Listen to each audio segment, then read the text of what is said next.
돈이 되는 뉴스 이어가겠습니다. 한국투자증권 이프랜드예요. 김민진 차장과 함께합니다. 안녕하세요. 안녕하세요. 네, 오늘은 조금 시장 분위기가 살아나기 때문에 네. 와, 다양한 또 이슈와 테마에 대한 뉴스가 많더라고요. 네. 하나하나 보겠습니다. 일단 애플에서 지금 초대장을 배포했습니다. 공식적인 내용인데요. 여기에서 아마 아이폰 새로운 전략 스마트폰 공개하지 않을까 이런 기대감입니다. 날짜는 9월 7일 여기 있는데 잘 안 보이죠? 새벽 2시라고 합니다. 다음 보겠습니다. 9월 8일 2시로 돼 있네요. 요거는 9월 7일은 현지 시간, 네. 아까 초대장은 우리 시간으로. 예. 배터리 수명이 길어지고 처리 속도 빨라졌을 것이라는 이제 추측이고요. 공개 날짜가 원래 예상했던 것보다 좀 당겨졌죠. 그래서 이 매출 잡히는 것도 조금 더 일러지지 않을까 이런 내용입니다. 이제 가격 인상 아무래도 불가피할 텐데 그러면 우리나라에서도 이제 납품하고 있는 부품주 있지 않습니까? 수출 호재 기대해 볼 수 있을까라는 관점입니다. 폴더블 폰 삼성에서 발표했잖아요. 네. 그게 이제 잘 팔려서 그런지 일정도 당긴 것 같기도 하고 예, 어떻게 보세요? 우선 이제 뭐 일정이 당겨졌던 부분은 있고요. 이에 따라서 이제 그때 뭐 초대를 해서 실제적으로 이제 공개를 한 다음에 양산을 하는 시점, 그러니까 이제 소비자들에게 팔려나가는 시점은 이제 조금 뒤고요. 거기에 대해서 뭐 1차 출시국이라든지 2차 출시국 이렇게 있기 때문에 그러한 부분들에 대한 세부 일정도 조금 더 이제 확정이 돼서 나올 겁니다. 뭐 뉴스상으로 조금 더 이제 빠르게 예상보다 나왔다라는 부분이지만은 사실 우리가 이제 예상하는 실적 흐름이라는 것 자체가 연간 실적에 대한 흐름 혹은 이제 데이터 판매 이후의 실적 흐름이기 때문에 사실은 더 중요한 것은 일정이 조금 앞당겨져서 이것이 이제 분기 실적에 혹은 뭐 회사의 연간 실적에 조금 더 도움이 된다 이것보다는 정말 출시됐을 때 잘 팔릴 것이냐라는 부분이 더 중요하다라는 말씀을 드릴 수 있을 것 같고요. 하드웨어적인 측면으로서의 스펙 공개는 이미 대부분 다 예상을 하고 있는 상황입니다. 뭐 일부 카메라 화소수에 대한 증가라든지 이러한 부분들에 대한 얘기는 많이 드렸었던 것 같기 때문에 그 내용은 다 알고 있다라고 판단을 하고 여러 차례 말씀드렸지만 가장 중요한 부분은 결국 이제 아이폰에 대한 판매가 잘 될 것이냐라는 부분일 것 같은데요.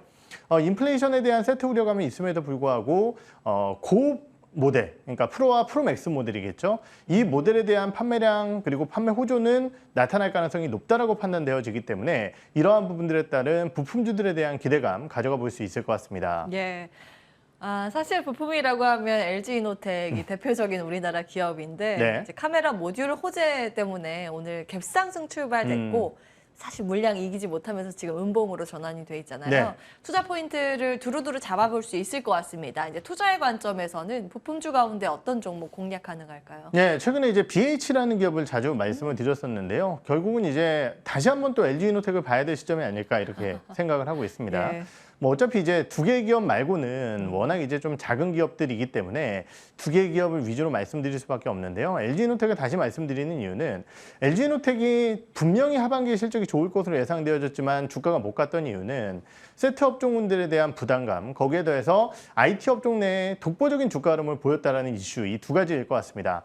하지만은 최근 이제 거의 뭐 3, 4개월가량 기간과 가격 조정을 겪은 상황이기 때문에 가격 부담은 조금 덜어냈고요. 올해 예상 기준 12개월 포워드 기준입니다. 6배 정도의 밸류에이션이라는 측면, 부담감은 적다라는 거고요. 거기에 더해서 이제 아이폰 판매 호조가 나타나고 있는데 거기에 더해서 이제 지금 많은 기업들의 실적 추정에 올라간 환율은 포함되어 있지 않습니다. 그렇기 때문에 분기 실적 흐름 자체로 봤을 때 이 정도의 환율이 유지된다라고 한다면은 기업들의 실적 추정치는 더욱더 증권사들의 실적 추정치는 상향될 가능성이 있거든요. 거기에 대해서 오늘 뭐 일부 자동차 회사 쪽에 카메라 모듈 쪽에 대한 수주를 했다라는 소식, 이러한 부분들까지 종합적으로 고려해 봤을 때 LG이노텍에 대한 관심도를 좀 가져나가야 될 시점이 아닐까 판단을 해보도록 하겠습니다.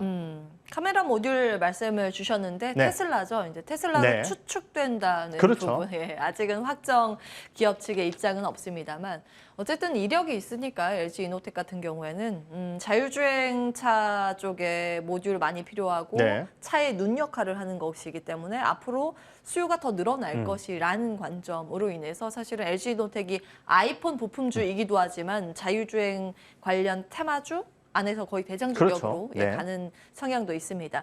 두 가지 포인트 다 맞물려서 볼만하다라는 말씀이신데, 자 여기에서 이제 고민. 요즘 시장 올리는 게 신재생 에너지 네. 쪽이잖아요. 인플레이션 관련 기업들, 뭐 소위 태조 이방원에 속한 그런 섹터들이 오르는데 이런 쪽을 지금 신규 매수하는 것이 좋을까요? 아니면 이렇게 많이 소외받았었던 네. LG노텍 같은 종목을 고르는 게 좋을까요? 저는 뭐 투자에 대한 전략적인 측면에서는 중장기 투자자들이라고 한다면은 예. 현재 시점에서는 좀 많이 빠져 있고 올해 당장의 실적보다는 내년, 내후년까지 좀 볼 수 있을 만한 섹터 그런 쪽을 좀 보는 게 좋을 것 같다라는 판단이 들기 때문에 현재로서 약간 소외되어 있는 종목군들을 보는 게 맞다라고 생각을 하고요. 다만 이제 단기적으로 수익을 내시는 분들이라고 한다면은 지금 이제 주도주군이라고 할 수 있는 종목군들이 단기적으로 하락할 때마다 보시는 게 좋으실 것 같습니다. 오늘 뭐 태양광이라든지 아니면은 친환경 관련주들에 대한 전반적인 조정이 나오고 있기 때문에 이러한 종목군들을 단기적으로 노리시는 게 좋지 않을까 이렇게 판단을 하고 있습니다. 예. 불타기보다는 물타기의 관점인 것 같아요. 좀 시장에서 소외받았지만 앞으로 호재와 모멘텀 그리고 실적에 대한 기대감이 맞물린 종목 찾기에 최근 주목해야 되는 시기가 아닌가라는 좋은 포인트 주셨습니다. LG이노텍이 그 가운데 한 종목일 것 같고요. 기억해 보시죠. 다음 기사 보겠습니다. 자, 두 번째는 방산 보겠습니다. 누적 수출 70조 돌파 초읽기에 들어갔다는 상황. 이제 방산 기업들을 괄목상대해야 할 때인 것 같아요. 딱 12년 전에 2010년도에 7.7조 원 찍었었던 수출액이요. 지금 이제 방산 4강인데 합산으로 봤을 때 올해 예상이 72조 원 정도? 그러니까 이때에 비해서 한 10배 정도는 그렇죠. 뛸 가능성이 있다라는 겁니다. 뭐 지금 잡히는 걸 보면 이 이상도 지금 본다고 이야기가 되는데요. 다음 보겠습니다. 폴란드에 이어서 호주 계약 지금 코앞인 그런 상황이고 현대로템, 뭐 LIG, 넥스원 줄줄이 신고가를 갔다가 오늘은 차익 매물이 네. 좀 출회됩니다. 아직 그런데 잭팟 터질 사업이 많기 때문에 이게 끝이 아니라는 이야기가 굉장히 많은데요. 불타기 전략 어떻게 보세요? 뭐 동일한 의견인 것 같습니다. 지금 뭐 방산 관련주들 워낙 좋은 주가 흐름을 보였었고 제가 아까 이제 여기 오기 전에 주가에 대한 상승폭을 좀 계산을 했었어요. 오, 예. 지금 이제 너무 많이 올라온 것 같다라고 느껴지는 최근 단기 급등주 한화 에어로스페이스와 현대로템 이 두 개의 기업이 한 달여 만에 지금 한 70% 후반대에서 80% 초반 정도의 주가 상승률을 만들어냈습니다. LIG 넥스원 같은 경우는 사실 단기 상승이라기보다는요. 저점을 찍고 좀 꾸준하게 우상향을 하고 있는데 해당 기업 같은 경우는 상승폭 자체는 더 큽니다. 하지만은 기간 자체가 좀 길었다라고 평가를 내릴 수 있을 것 같아요. 예. 그래서 분명한 것은 해당 기업들이 지금 나왔었던 여러 가지 뉴스 소식에 대한 부분을 바탕으로 주가에 대한 반영을 했다라는 거죠. 그러면 이제 여기서 고민되는 부분은 과연 이러한 뉴스 소식을 주가에 다 반영한 것인가? 아니면은 너무 과도하게 반영한 것인가? 이러한 부분들에 대한 고민을 좀 해봐야 될 것 같은데요. 여러 차례 말씀드렸지만 방산 쪽에 대한 수주라는 것은 매출액에 반영되는 시기가 상당히 오래 걸립니다. 우리가 뭐 이번 폴란드 쪽에 대한 수주를 봤듯이 1차, 2차, 3차까지 간다라고 했을 때 1차 같은 경우는 이제 연말부터 국내 생산 물량이 나가는 거기 때문에 매출이 빨리 잡히겠지만은요.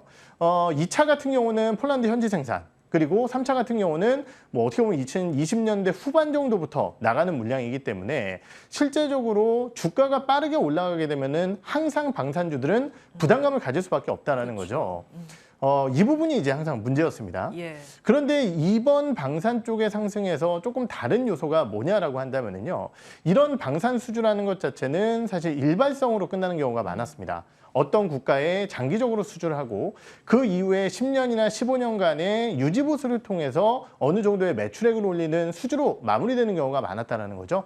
하지만은 이번 수주 같은 경우는 폴란드 수주뿐만이 아니라 당장 이제 어제 폴란드 수주하자마자 여러 국가들에 대한 얘기가 나오고 있죠. 물론 모로코 같은 경우는 협상을 안 하고 있다라는 회사에 대한 공식 내용이 또 있었지만은 예. 이집트 같은 경우 3,000대가 넘는 노후화된 전차에 대한 교체 수요 가능성, 거기에 호주라든지 최근에는 중남미 쪽에 대한 여러 가지 무기들에 대한 수출 가능성 얘기가 나오고 있고요. 동남아 같은 경우는 예전부터 우리나라 무기 수출에 대한 천병 지역이라고 볼 수 있을 것 같습니다. 이런 국가들에 대한 여러 가지 지정학적 리스크들, 뭐 아무래도 이제 유럽 같은 경우는 러시아 이슈가 있을 거고요. 예. 동남아 같은 경우는 밀고 내려오는 중국에 대한 두려움이 분명히 있을 거거든요. 이러한 부분들로 봤을 때 일발성으로 끝나는 수주가 아니라 다른 지역 쪽에 대한 수주 기대감까지 확대된다라고 한다면은 예. 이러한 뉴스 소식들이 밸류에이션 부담감을 경감시키게 됩니다. 그렇기 때문에 방산주들 같은 경우는 단기적으로 급등하는 부분에 따른 부담감 때문에 공격적으로 바로 매수하셔라 이런 말씀을 드리긴 어렵겠지만은 예. 조정 이후에 반등 매수세가 좀 유입될 때 단기적으로 대응 전략은 충분히 수입 가능한 기업이다라고 말씀을 드릴 수 있을 것 같아요. 예, 말씀해 주신 것처럼 그 사실무근이 또 나왔는데 네. 예, 현대로템에서 모로코 수출 추진한다는 소식이 한 언론사에서 나왔지만 이제 공식적으로 현대로템에서 사실무근이다 이렇게 밝혔습니다. 네. 그런데 그럼에도 불구하고 지금 그곳만이 아니라 무기 수요가 널려 있다. 그렇죠. 다른 곳에서 추가적으로 들려오고 있기 때문에 그런 것들의 시대의 흐름에 주목을 해야 된다는 관점에서 여전히 조금 더 긴 관점으로 방산주를 볼 필요가 있다는 말씀 주셨는데요. 물론 이제 지금 당장 아니라는 것은 정말 중요합니다. 기억해 주시면서 이제 종목 이야기를 나눠 갈 텐데 네. 지금 본다고 하면 사실 방산주라고 일컬어지는 게 범위가 많지 않기 때문에 네, 예. 몇 가지로 좀 압축되거든요. 그렇죠. 한두 종목으로 이렇게 가려서 그 종목 놓고 한번 보도록 할 텐데 어떤 걸 보면 가장 좋을까요? 사실 이제 여기 오기 전에 또 역시 이제 시가총액하고 주가 예. 상승률 역시 이제 비교를 해봤는데 분명히 이제 단기적으로 좀 많이 올라온 느낌이 있는 현대로템입니다. 시가총액도 뭐 2조 원대 중반을 훌쩍 뛰어넘은 상황이고 그렇기 때문에 이제 약간의 부담감을 느낄 수 있겠지만은 그럼에도 불구하고 현대로템을 봐야 될 것 같다라는 판단을 하는 첫 번째 이유는요. 이번 여러 이제 무기 수출, 특히 이제 폴란드 쪽에 대한 무기 수출과 함께 주요 제품으로 꼽혔던 것은 결국 이제 K2 흑표 네. 전차였습니다. 예.